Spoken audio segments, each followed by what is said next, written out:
Web Rádio Fraternidade apresenta Simão Pedro de Lima, no 8º Congresso de Uberlândia, com a apresentação do tema Uma Luz Descia à Terra, a missão de Jesus junto à humanidade.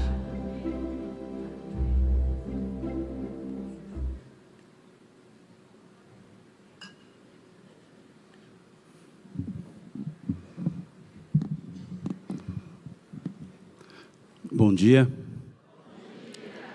que Jesus nos abençoe, nos inspire a cada um e que todos nós sejamos guardados junto dele em paz. Para mim é sempre uma alegria estar aqui no céu. O ano passado não pude estar e pacientemente o Rubens me convidou novamente, a Divina. São muito pacientes comigo, e eu agradeço, e eu sempre digo que o convite de um superior é irresistível. Então, estamos aqui, Rubens, para mais um trabalho, para um bate-papo, para uma troca de ideia com vocês, com essa proposta temática sobre Jesus, sobre a sua vinda aqui na Terra. Uma vinda que eu imagino tenha sido muito bem preparada. Uma vinda de um ser que dividiu a história, antes da chegada dele e depois da chegada dele. Um ser cuja evolução nós não temos capacidade de compreender. E tamanha evolução, obviamente, eu não tenho a mínima condição de imaginá-la, e muito menos dela falar. Porque é o finito falando do infinito. É o mensurável falando do incomensurável. Esse ser que, segundo nos fala Emmanuel, esteve na formação do planeta. Segundo ele nos fala no livro A Caminho da Luz, junto com a comunidade dos espíritos puros, Jesus se aproximou da Terra, com eles se reuniu e coordenaram todo o desenvolvimento do orbe, desde o desprendimento da nebulosa solar até a formação plena do planeta. Fala-nos Emmanuel que essa foi a primeira reunião, o primeiro encontro. E de lá até a vinda de Jesus, foram 4,5 bilhões de anos. Uma preparação física do próprio planeta. 4,5 bilhões de anos é a idade que se dá à Terra, se passaram como que o planeta se organizando para receber-nos e depois receber o próprio Cristo. Um planeta que se organizou no mundo mineral, que se organizou no mundo vegetal, que se organizou no mundo animal e que se organiza no mundo que Emmanuel chama de hominal, dos seres humanos. Esses seres humanos que aqui chegaram há mais ou menos 500 mil anos, o Homo sapiens sapiens. Há 5 milhões de anos, o Pithecanthropus erectus, o Australopithecus afarensis, o Homo habilis, o Homo agilis, o Homo faber, todos esses estágios para que chegássemos na evolução humana à condição de estarmos nós, os espíritos, individualizados em corpos que nos permitissem nos manifestar. Nós surgimos, se essa história fosse dividida em 24 horas, nós surgimos no último segundo do dia. Estamos aqui há pouquíssimo tempo, há muito pouco tempo. O planeta ficou 4.499.500.000 anos sem a nossa presença. sendo preparado para que nós aqui viéssemos. Os autóctones, ou os que viemos para cá, viemos todos nós, ou crescemos aqui. Até que chega um ponto, há 7.000 anos, em que aprendemos a colocar para fora as nossas impressões, por meio das escritas, dos desenhos rupestres, da escrita em si, só há 7.000 anos. E há 2.000 anos, o planeta se abre para receber aquele que organizou tudo isso. Organizou, deixou o espaço aberto, aqui chegamos, e ele veio. Veio de uma forma serena, tranquila, precedida de uma segunda reunião dessa mesma comunidade dos espíritos puros, para decidirem a encarnação do Cristo, para organizarem o processo da chegada física dele, organizar todos aqueles que participariam do seu momento na terra, desde os seus pais até os seus companheiros, escolhidos por ele, pelo próprio Cristo. Cada um. A mãe, que aqui ao longo desses dias, todos nós rendemos homenagens e graças a ela,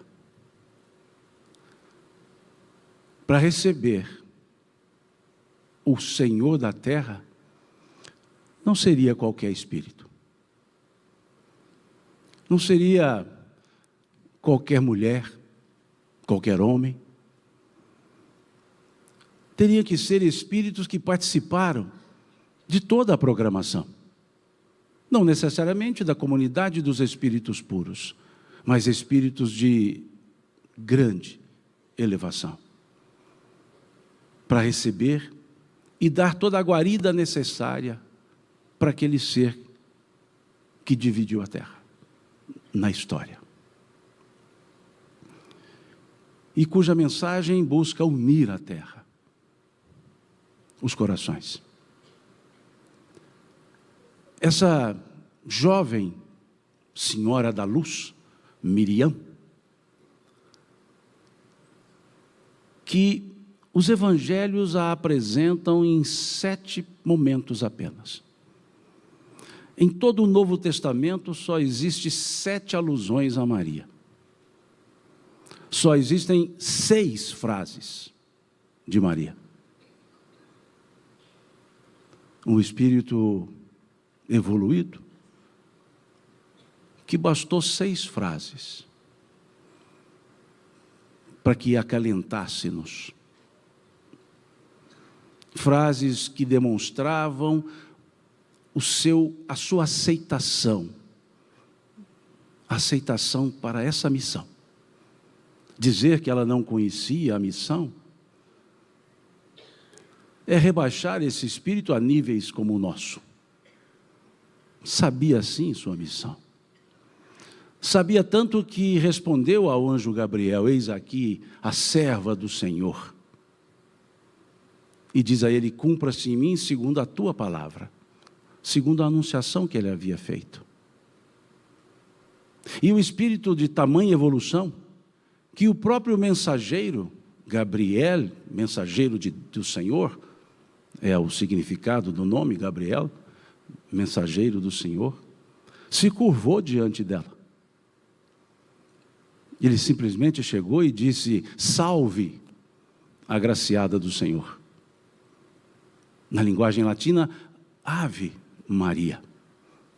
Tu és a agraciada do Senhor. Ou o Senhor é convosco. E diz a ela: bendita sois entre todas as mulheres. Não era qualquer espírito. Para que um anjo pudesse reverenciá-la. Em vez dela reverenciar o anjo a reverencia. Tamanha evolução desse espírito. E esse espírito recebe o Cristo, orienta-o dentro daquilo que era necessário na tenra idade da infância, ensina-o a andar, ensina-o a falar, dá a ele o conhecimento inicial das regras da vida em sociedade para aquela época, corrige-o quando necessário se fizesse ou se fez, corrigiu, deu até ordens a ele, como lá na bodas de Caná,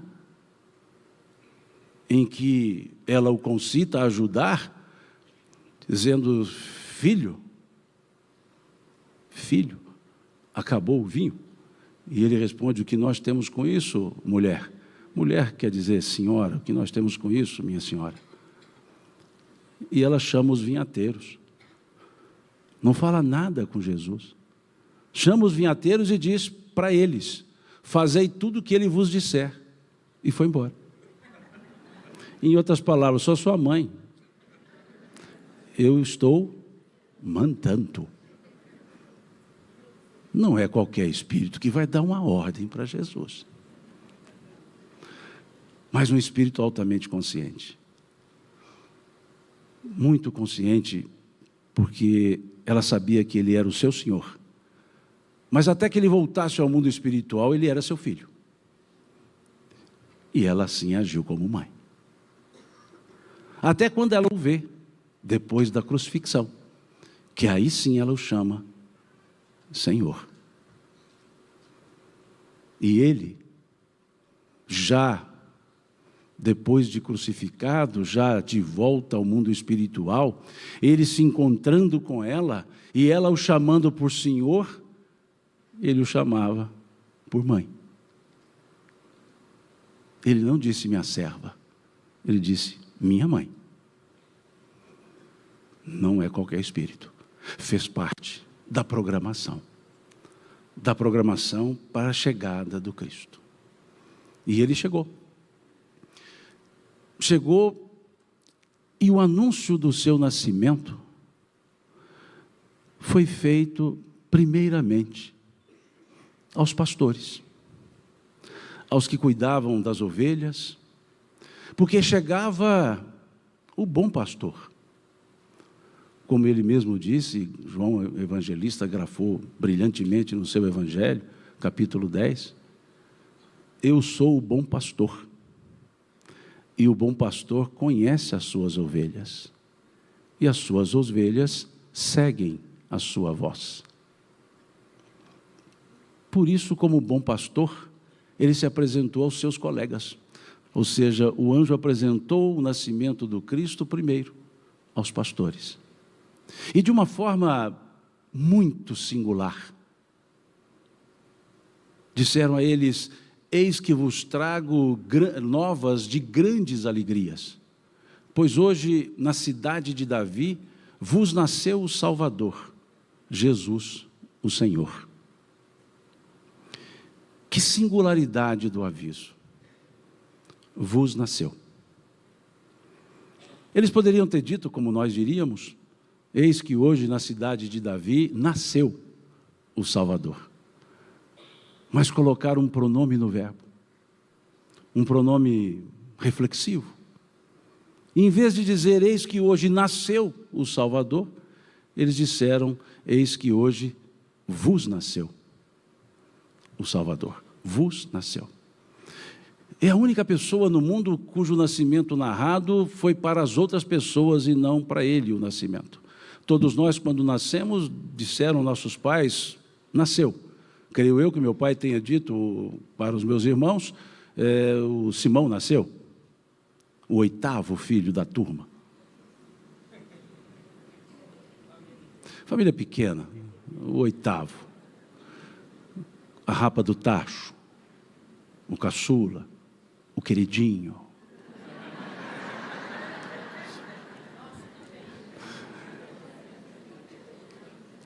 Mas eu creio que meu pai tenha dito, nasceu Simão. Ele não disse, vos nasceu.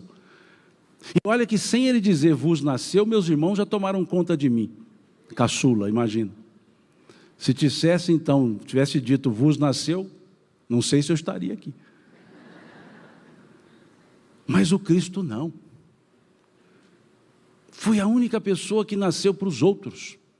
Eis que hoje, na cidade de Davi, vos nasceu o Salvador.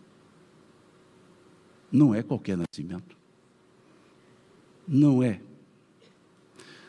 E ao longo da sua vida ele foi dizendo sempre, eu não faço a minha vontade, mas a vontade daquele que me enviou. Foi sempre dizendo que aqui estava para ser útil, para servir. O Filho do Homem não veio para ser servido, e sim para servir. Nasceu para todas as pessoas. E esse nascimento contado por João já é diferente. O vos nasceu foi narrado por Lucas. E João, aquele evangelista maduro, que escreveu o seu evangelho já por volta dos seus 90 anos, já depois de vivenciar muitos acontecimentos pós a crucifixão, já depois de ter vivenciado o sacrifício dos demais apóstolos, de ter vivenciado as perseguições, de ter sido exilado, preso em Patmos. Depois de tudo isso é que ele escreve. Por isso é chamado o Evangelho da maturidade espiritual. Os três outros são chamados evangelhos sinóticos, factuais, semelhantes. Mas João não. João é o evangelho da espiritualidade. Porque ele não busca falar sobre Jesus, ele busca falar sobre o Cristo, que são as mesmas pessoas, mas com feições diferentes. E João narra então o nascimento do Cristo de uma forma muito poética. Ele diz, no princípio era o Verbo estava em Deus, o Verbo era Deus. Tudo que foi feito por causa do Verbo. E o Verbo se fez carne e encarnou entre os homens. No princípio era o Verbo. Verbo, logos, palavra. Palavra. No princípio era a palavra. E ele diz que a palavra estava em Deus.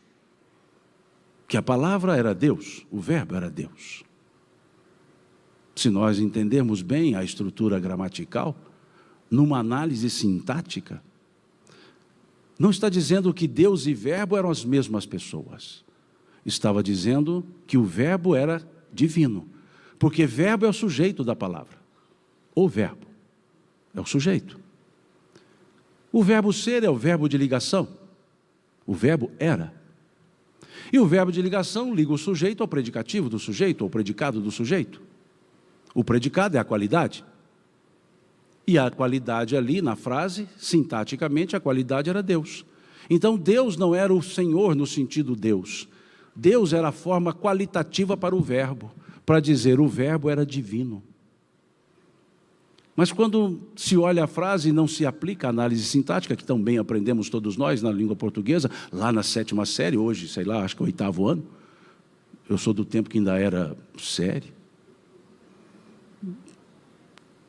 não sou do tempo que era ginásio.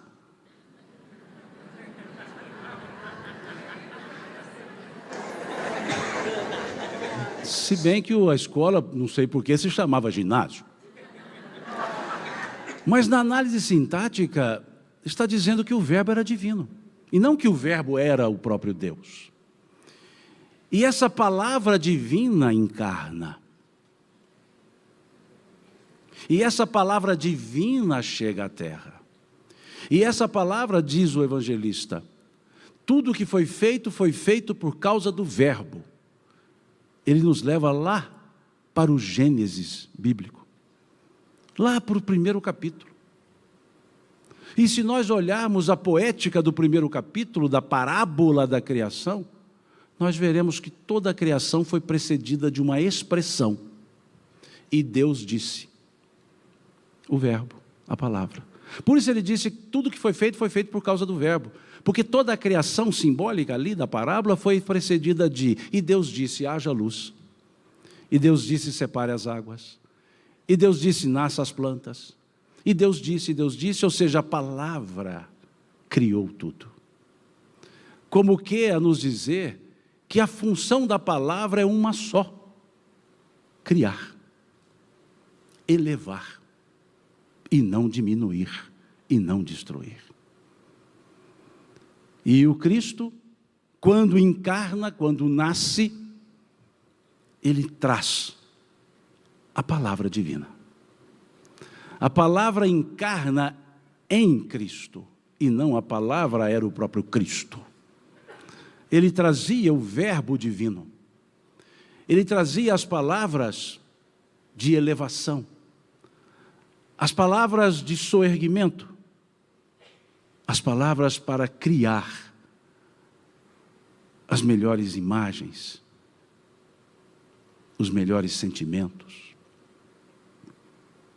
Por isso, Pedro, quando conversando com Jesus, Jesus disse, é necessário que eu vá, pois se eu não for, o Consolador não virá. É necessário que eu vá primeiro, para preparar-vos o lugar. E Pedro diz a ele, Senhor, se tu fores, com quem nós ficaremos? Pois só tu tens as palavras de vida. Só tu tens as palavras de vida eterna. E o que o Cristo fez aqui? Ensinou. Por palavras, por atitudes. Aquele que me ouve, disse ele, ouve aquele que me enviou. Meu Pai e eu somos um. Aquele que a mim me vê, vê o Pai que me enviou. Tamanha a sua unidade com o Criador. Ele que disse-nos, não fostes vós que me escolhestes, eu vos escolhi a vós, e já vos conhecia e vos nomeei, pois antes que o mundo fosse, eu sou, disse ele. Veja que interessante. Antes que o mundo fosse, eu sou. Dizendo-nos que estava aqui organizando o planeta e já nos conhecia, já nos recebia. Ele que orava a Deus, capítulo 17 do Evangelho de João. Orava a Deus. É a maior oração que nós vemos nos Evangelhos. É o capítulo 17 inteiro. O capítulo todo é Jesus fazendo uma oração, pedindo a Deus que guardasse e cuidasse dos seus discípulos. E num determinado momento da oração ele diz, Pai, eu vos peço não somente por esses que aqui me ouvem, mas por todos aqueles que no futuro vierem a crer em mim por causa da tua palavra, dizia ele, pedindo por nós que aqui estamos hoje. Já nos conhecendo e sabendo que estaríamos aqui hoje, capengando. E ele está dizendo, cuida deles lá no futuro, Pai. Porque, para Deus, não há presente, passado e futuro. Deus é um eterno gerúndio, um eterno presente. E Ele se lembrou de pedir por nós, que estamos no futuro, crendo nas palavras do Cristo. Como Ele foi dizer: não se turbe o vosso coração, credes em Deus, crede também em mim. Vejam a força do verbo, a conjugação do verbo. Credes em Deus, presente do indicativo. Ou seja, ele está dizendo o seguinte: vocês creem em Deus, ponto. Credes em Deus. Mas quando pede para crer nele, já é o imperativo afirmativo. Crede também em mim. É um pedido veemente. Credes em Deus é uma constatação. Crede também em mim é um pedido muito forte, imperativo afirmativo. Por isso sempre faço alusão às traduções bíblicas, e não sou dos que sugerem as traduções chamadas na linguagem de hoje, porque elas pecam pela preciosidade da nossa linguagem, pecam nas conjugações. Fica tudo na terceira pessoa, do singular, do plural, tudo no futuro do pretérito, tudo no futuro do presente, tudo no presente do indicativo. E os outros tempos e modos desaparecem. E são ricos para entendermos a mensagem, pedindo-nos que crescemos nele.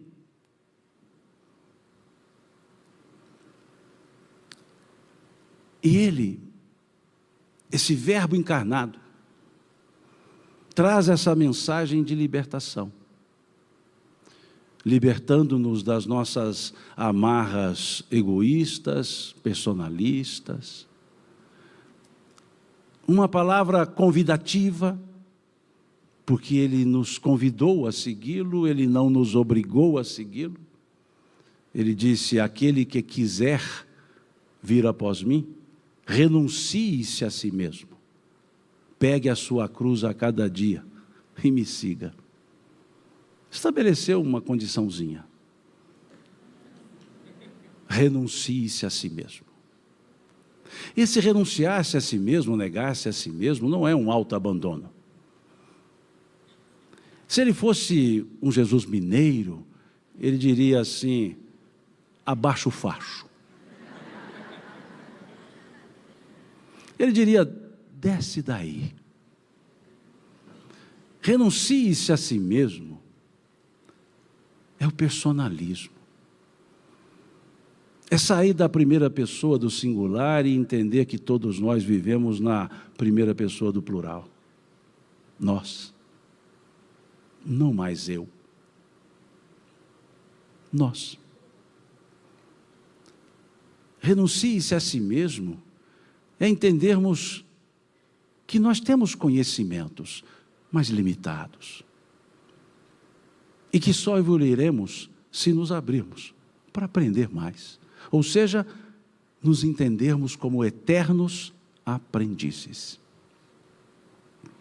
Porque ele disse: aquele que quiser vir após mim. Não é nós estarmos à frente do Cristo, é o Cristo estar à nossa frente. Aquele que quiser vir após mim. O ir antes de mim nem se cogitou. Aquele que quiser vir após mim. Renuncie-se a si mesmo, e deixou um aviso, que não ia ser tão simples assim. Renuncie-se a si mesmo, pegue a sua cruz a cada dia e me siga.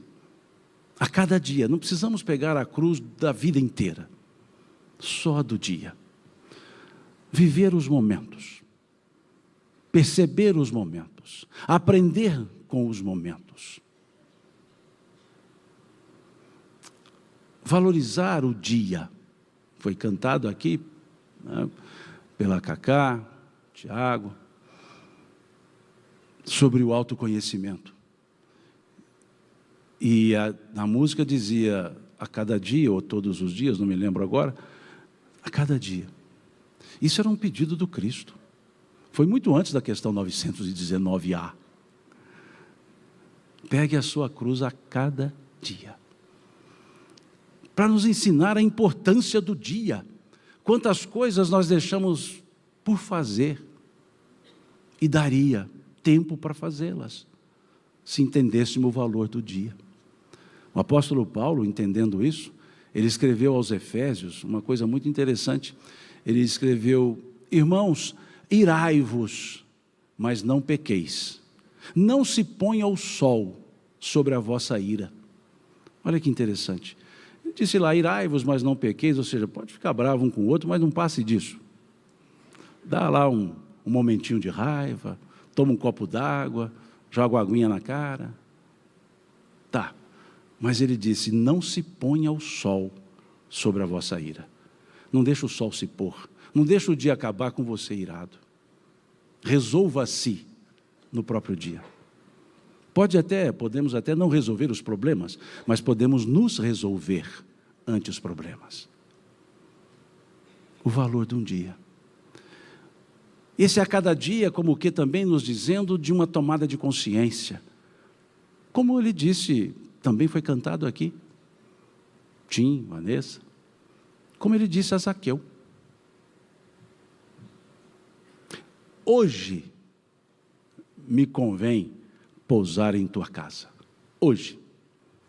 Até ontem não. Mas depois que Zaqueu demonstrou a tomada de consciência, aí ele disse: hoje me convém. Olha o verbo, convir, me convém pousar, dormir na sua casa. Veja o valor do hoje. Quantas oportunidades passam? Quantos atos ficam por fazer?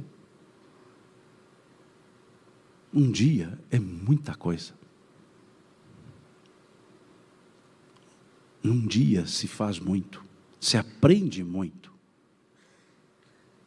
Então ele disse, a cruz de cada dia, que nos leva a uma outra frase dele, quando ele nos disse: não vos preocupeis com o dia de amanhã, pois o dia de amanhã cuidará de si mesmo.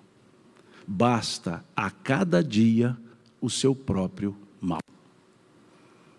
Quantas vezes nós ficamos atabalhoados, ficamos ansiosos pelas expectativas, ansioso com as coisas que não acontecerão muitas vezes, e eu acho que sim, e já fico ansioso.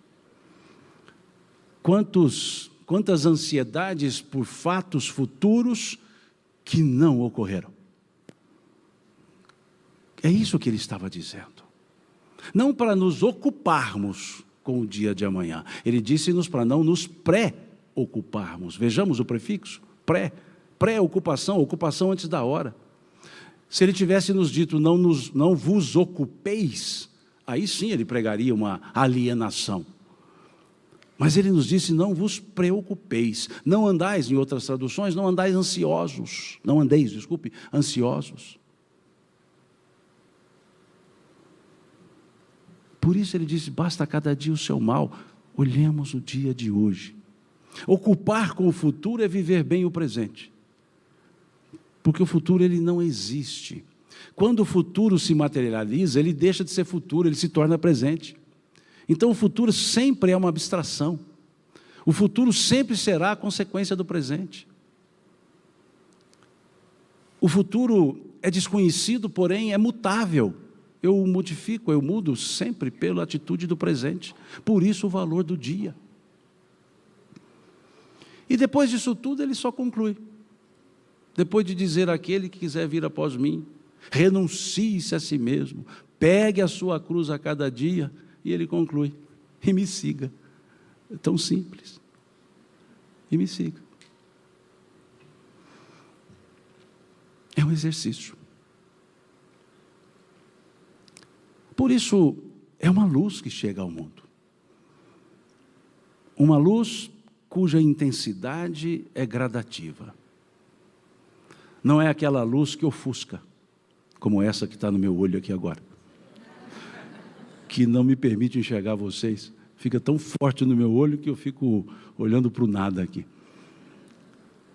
E se eu fecho o olho, fica cheio de bolinha. Mas a luz do Cristo, ela não ficava de frente, ela ficava de costa, porque ela iluminava o caminho que nós deveríamos caminhar, seguir, e não o caminho já caminhado. Porque o caminho já caminhado nos colocou onde estamos. Por isso ele dizia diversas vezes, aliás, 2 vezes somente, diversas é pela intensidade da fala. Ele disse à mulher adúltera, ele disse ao homem da mão mirrada: vá e não tornes a errar.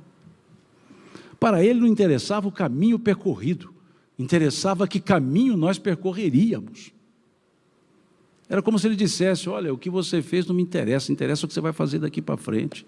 E daqui para frente, mineiramente falando, toma jeito. Como dizíamos na infância, firma o bete.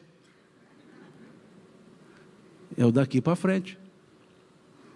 Então a luz que ele representa é uma luz para iluminar caminhos, e não para iluminar passados. E essa luz, conforme cantou Roberto Carlos, só pode ser Jesus. E é verdade. Ele iluminou o caminho, ilumina o caminho por meio da sua mensagem, dos seus ensinos, e não da sua história. Não precisamos saber que data ele nasceu, não precisamos saber se Dionísio errou por 5 ou 6 anos, de 4 a 6 anos o erro dele. Não interessa se Jesus nasceu no ano 0, se nasceu no ano -5, -6, -4. Interessa que ele nasceu. Não interessa se ele nasceu em Nazaré, como defendem alguns exegetas, ou se nasceu em Belém, como outros assim colocam. Não interessa se erraram na conjuminação dos governantes, dizendo que nasceu quando Tarquínio governava a Galiléia e Herodes a Judéia, os dois nunca governaram juntos. Não interessa se erraram na hora de dizer isso, até porque não eram historiadores quem escreveu isso, que era no caso Mateus. Interessa que ele nasceu, só isso. Não interessa se ele tinha irmãos, se ele não tinha irmãos. Interessa que ele nasceu. Não nos interessa sequer o meio de nascimento dele, se foi por obra do Espírito Santo, se foi vias naturais. Pouco interessa. Interessa que ele nasceu. Nós ficamos discutindo adjacências. Nós ficamos preocupados discutindo quedas de cabelo com a cabeça rolando no chão, em vez de nos centrar na mensagem do Cristo. Tem mais livros escritos para falar onde nasceu, se tinha irmãos, se não tinha irmãos, se Maria era virgem, se não era virgem, do que livros trazendo a mensagem do Cristo. E sabiamente, bom, se bem que não foi bem Pedro, mas tudo bem, sabiamente Pedro foi mostrar isso, quando Jesus, voltando com os apóstolos, voltando da Fenícia, ele para ao norte, na região chamada Cesareia de Filipe, e ali ele faz uma avaliação do seu trabalho. Ele avalia, como qualquer grande líder, ele avaliou o trabalho dele, mais ou menos 2 anos depois que ele pregava. Ele deu uma paradazinha lá em Cesareia de Filipe, um lugar agradável, de altitude mais elevada, clima ameno, e ele diz: que dizem os homens acerca do Filho do Homem? Ou seja, o que as pessoas estão falando a meu respeito? E os apóstolos disseram: uns dizem que tu és Elias, outros dizem que tu és Jeremias, outros dizem que tu és João Batista, ou algum dos profetas ressuscitados. Em outras palavras, Senhor, ninguém entendeu ainda quem o Senhor é. E aí ele se virou para os discípulos e perguntou: e vós, quem dizeis que eu sou? E diz o texto, capítulo 16 do Evangelho de Mateus, e diz o texto que Pedro tomou a palavra e disse: tu és o Cristo, o Filho de Deus vivo. Pedro podia ter dito: tu és Jesus, filho de José, que nasceu em Belém, nasceu em Nazaré, que tinha irmãos, que não tinha irmãos. Mas ele disse: tu és o Cristo, o Filho de Deus vivo. Quando ele disse isso, Jesus virou-se para ele e falou: bem-aventurado és tu, filho de Jonas, Bar Yohanan, filho de Jonas. Chamou-o pelo sobrenome, tamanha a formalidade do momento, tamanha a envergadura daquela fala. Ele não o chamou pelo primeiro nome, Simão, e não o chamou por Pedro, porque ainda não tinha dado esse apelido a ele, porque foi ali que ele deu esse apelido a ele. Doravante tu serás chamado Cefas, que é Faz. Pedro, pedra. Mas ele te chamou pelo sobrenome. Nós aqui no Brasil não temos esse hábito de chamar as pessoas em atos formais por sobrenome. Nós chamamos colocando ali o designativo senhor, senhora, mas é muito comum nos países estrangeiros o sobrenome substituir o designativo. Então se chama pelo sobrenome, é formal. Se chama pelo nome, é familiar. Seria, por exemplo, Mr. Lima, no meu caso. Mas no nosso caso aqui é meu chapa, Simão. E ele chamou Pedro pelo nome, pelo sobrenome. Bar Yohanan, Bar Joná, Bar Jonas, tudo é João. E disse: não foi a carne e o sangue que tu revelou tais coisas. Não foi a carne e o sangue que tu revelou tais coisas. Ou seja, não foi você, não veio da carne e do sangue. Não foi a carne e o sangue que tu revelou tais coisas, mas meu Pai que está nos céus. Ou seja, Pedro, não foi você que disse isso. Pedro deve ter murchado na hora. Ele deve estar todo feliz, né? Tu és o Cristo, o Filho de Deus vivo. E ele falava: desce daí. Não foi você quem disse isso, mas meu Pai, você foi inspirado por Deus. Por quê? Porque foi uma revelação. Por isso o texto é chamado Revelação de Pedro. Ele revelou uma dimensão, que com 8 minutos não vou conseguir falá-la. Ele revelou uma dimensão que até então ninguém havia falado. Não era mais a pessoa, não era a historicidade, era a missão. Era o missionário. Tu és o Cristo, Christos, do grego, ungido, esperado, mensageiro. O Mexiá, dos hebreus, ungido, esperado, mensageiro, que chamamos de Messias. Pedro revela isso. E ao revelar isso, ele nos mostra que aí não tem mais do que, por que discutirmos adjacências. Porque o Cristo, ele não tem uma data de nascimento. O Cristo nasce para a pessoa no momento que ela toma consciência disso. Para Pedro, para André, nasceu quando os dois encontraram com ele na praia. Para Mateus, nasceu o Cristo quando foi convidado a deixar a banca de cobrança de impostos. Para Filipe, para Natanael, para Judá, para o Judá de novo, são 2. Para os Tiagos, para cada um o Cristo nasceu numa data. E para cada um de nós o Cristo nasce na data que nós tomamos conhecimento da sua mensagem e a introjetamos. Talvez nem a pratiquemos, está certo, não é tão simples assim. Aliás, não é nada simples. Ou melhor dizendo, é bem difícil. Mineiramente falando, é muito custoso. Mas é aí que ele nasce. É essa dimensão que Kardec nos trouxe na introdução do Evangelho segundo o Espiritismo, quando ele nos falou: as matérias contidas nos Evangelhos podem ser divididas em 5 partes. Os atos comuns da vida do Cristo, as palavras que serviram para o estabelecimento dos dogmas, os milagres, as predições e o ensino moral. Ele nos fala, dessas 5, as 4 primeiras sempre foram motivos de controvérsias. Mas a última, a moral, essa é inatacável. É justamente quando falamos Cristo. É justamente quando falamos Cristo. Porque Cristo, como não teve uma data de nascimento, Cristo não teve uma data de crucifixão. Cristo não foi crucificado, Jesus histórico, Cristo permaneceu. Por quê? Porque ele disse: terra e céus passarão, mas as minhas palavras não passarão. Capítulo 24 do Evangelho de Mateus. Então o Cristo nunca passou. É Ele, o Cristo, que continua conosco.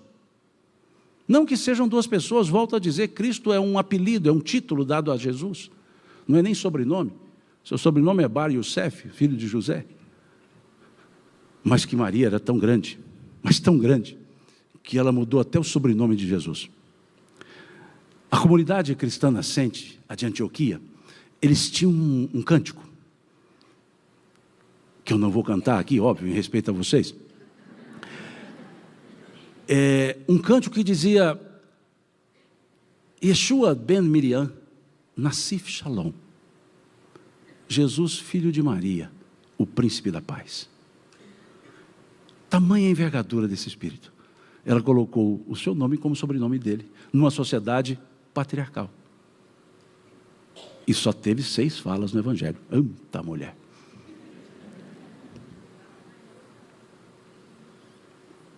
Esse Cristo não passou. Essa é a luz que permanece. Esse é o Cristo que nos ensinou o caminho das virtudes, nas bem-aventuranças, da humildade à pacificação. Ele foi nos ensinando o caminho. Bem-aventurados os pobres pelo Espírito, bem-aventurados os que choram, ou seja, os que se resignam, bem-aventurados os mansos e pacíficos, bem-aventurados os que têm sede e fome de justiça, bem-aventurados os misericordiosos, bem-aventurados os puros de coração, bem-aventurados os pacificadores. A palavra bem-aventurado no hebraico, ashrei, significa avante. Traduziu-se do grego para o bem-aventurado. Mas a palavra, o significado dela é avante, perseverança. Perseverai os pobres de espírito, avante os pobres de espírito. Avante os que choram, avante os mansos, avante os que têm sede de justiça, avante os misericordiosos. Avante, perseverai, avante os puros de coração, avante os pacificadores. Era um discurso de motivação, não de alta ajuda, de motivação. E aí entendemos bem as bem-aventuranças se entendemos o significado da palavra. Ashrei. Avante. Um sermão que ele resolve falar para todos, falar para alguns, como ele chamou os seus discípulos, os próximos a ele, e disse: vós sois o sal da terra. Nenhum era hipertenso. Vós sois o sal da terra. Sal simboliza, para a época principalmente, conservação. Salgava-se os alimentos para que eles ficassem conservados, para que eles não putreficassem. Então ele estava dizendo: vós sois os que conservarão as pessoas. Vós sois aqueles que não deixarão as pessoas apodrecerem. Vós sois o sal da terra. O sal naquela época era também conservante de calor. Os fornos eram construídos com 2 paredes. Hoje nós temos a tecnologia do vácuo, a parede adiabática, mas na época eram 2 paredes e entre elas jogava-se sal. E botava fogo. Eu fiquei bem mineiro mesmo, né? Vamos melhorar essa fala. Colocava fogo, depois retirava a lenha. E o forno ficava aquecido, porque o sal entre as 2 paredes conservava o calor. É como se ele dissesse: conserve o calor das pessoas, conserve a fé dessas pessoas, mantenha aquecidas essas pessoas. O sal, ele é um tempero, mas ele não dá sabor aos alimentos. O sal, ele realça o sabor próprio que os alimentos têm. Diferente de outros temperos, que colocam na comida e a gente sente o gosto do tempero e não sente o gosto da comida. Mas o sal não. O sal, ele mantém o sabor próprio do alimento, ele só realça o sabor. É como se ele dissesse aos discípulos: realcem a personalidade dessas pessoas, realcem o valor que essas pessoas trazem. Jesus não brincava com as comparações. Vós sois o sal da terra. Depois ele foi falar para nós que vivemos atabalhoados, corridos, nesse corre-corre. Nós temos um ditado aqui em Minas que diz que o homem nasce, cresce, corre-corre, fica velho e morre. Não vive, não sente a vida. E ele foi dizer: não vos preocupeis com o que haveis de vestir, pelo que haveis de beber, pelo que haveis de comer, pois meu Pai bem sabe que necessitais dessas coisas. Acabou ali o tempo. Necessitais dessas coisas. Buscai primeiro o reino de Deus e a sua justiça, e essas outras coisas ser-vos-ão acrescentadas. Buscai primeiramente, vamos colocar numa forma adverbial, primeiramente o reino de Deus. Se ele tivesse dito buscai unicamente o reino de Deus, estava nos alienando da vida material. Mas ele não disse buscai unicamente, ele diz buscai primeiramente. E onde está o reino de Deus? Para que busquemo-lo primeiramente. Capítulo 13 do Evangelho de Mateus. Parábolas do reino, não vou citá-las. 6 parábolas. Todas elas, Jesus começando: o reino de Deus é semelhante a. E aí, dependendo de com quem ele falava, vinha o complemento. Semelhante a pescadores, há um homem que foi ao mar, lançou a rede, pegou peixes grandes e pequenos. Agricultores, um homem que semeou a semente, e à noite veio o inimigo que semeou o joio. Com comerciantes, semelhante a uma pérola, a um homem que encontrou uma pérola, e sabendo o valor daquela pérola, vendeu tudo o que tinha e comprou a pérola, ou encontrou um tesouro dentro de um campo. Para as mulheres, as que cuidavam dos afazeres domésticos, da cozinha, semelhante a uma mulher que fez a massa, pôs uma medida de farinha, de fermento, 3 medidas de farinha, e o fermento levedou a massa, e a massa cresceu. Ele foi falando sobre isso. E o que nós temos em comum nessas parábolas? O peixe se pesca dentro da água, semente se planta dentro do suco, fermento age dentro da massa, a pérola se encontra dentro de uma ostra e o tesouro estava dentro do campo. Dentro. O reino de Deus é de caráter interior. Ele falava da interioridade. E depois ele arremata de uma forma bem tranquila. O reino de Deus não vem com aparências exteriores, o reino de Deus está dentro de vós, está entre vós. Buscar primeiro o reino de Deus é buscar primeiro o equilíbrio íntimo. E com o equilíbrio íntimo, as outras coisas serão acrescentadas. Sermão sereno, falando da lei, falando dos juízos temerários, falando da prudência. Esse era o Cristo, aliás, esse é o Cristo, que foi nos dizer: eu vim para que todos tenham vida e a tenham em abundância.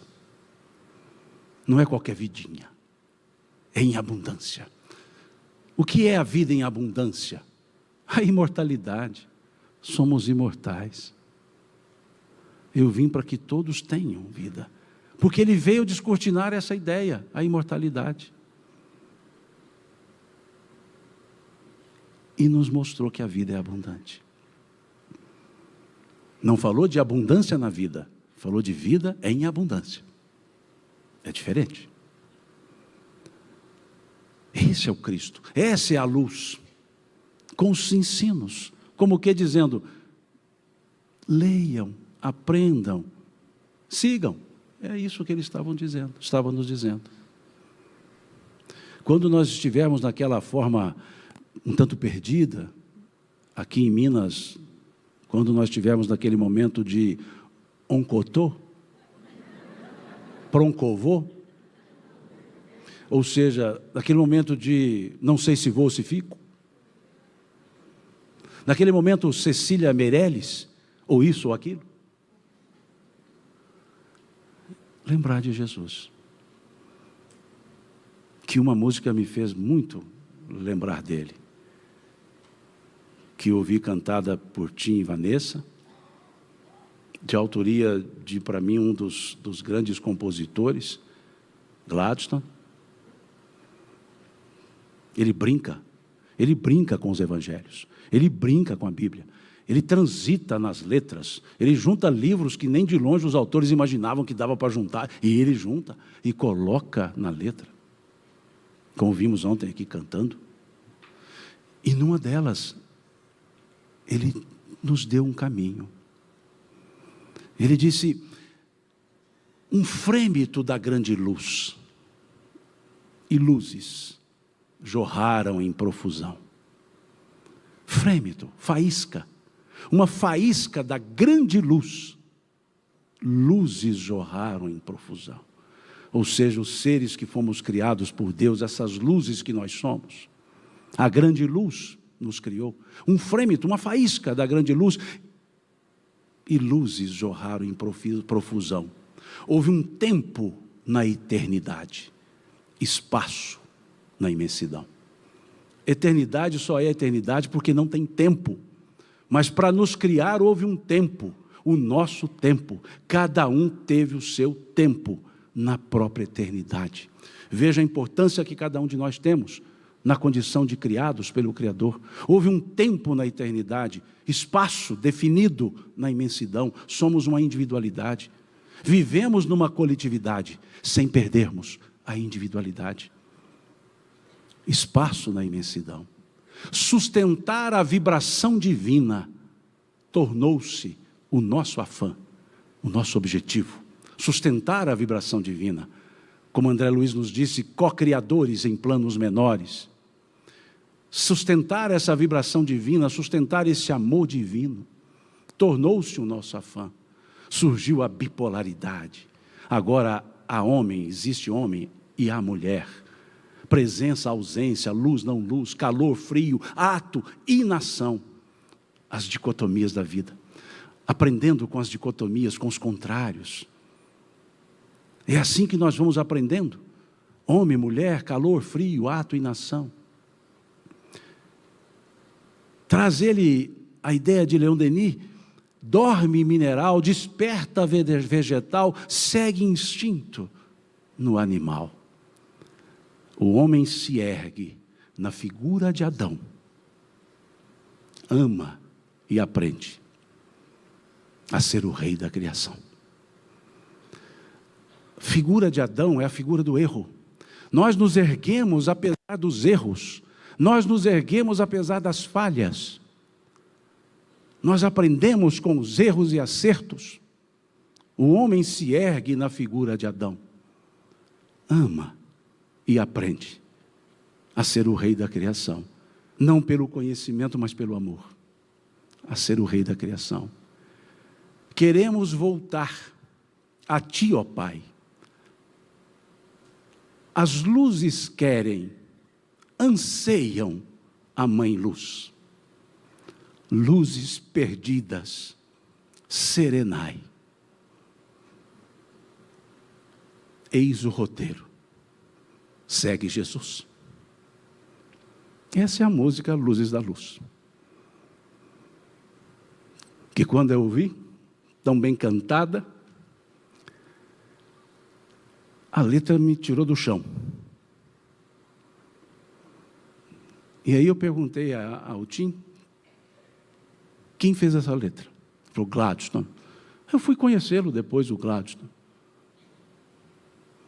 Pessoa reservadíssima, quieta no seu canto, e traz letras que nos encantam. E para mim ficou ecoando. Luzes perdidas, serenai. Eis o roteiro. Segue Jesus. E fica aqui então a ideia. Sigamos Jesus.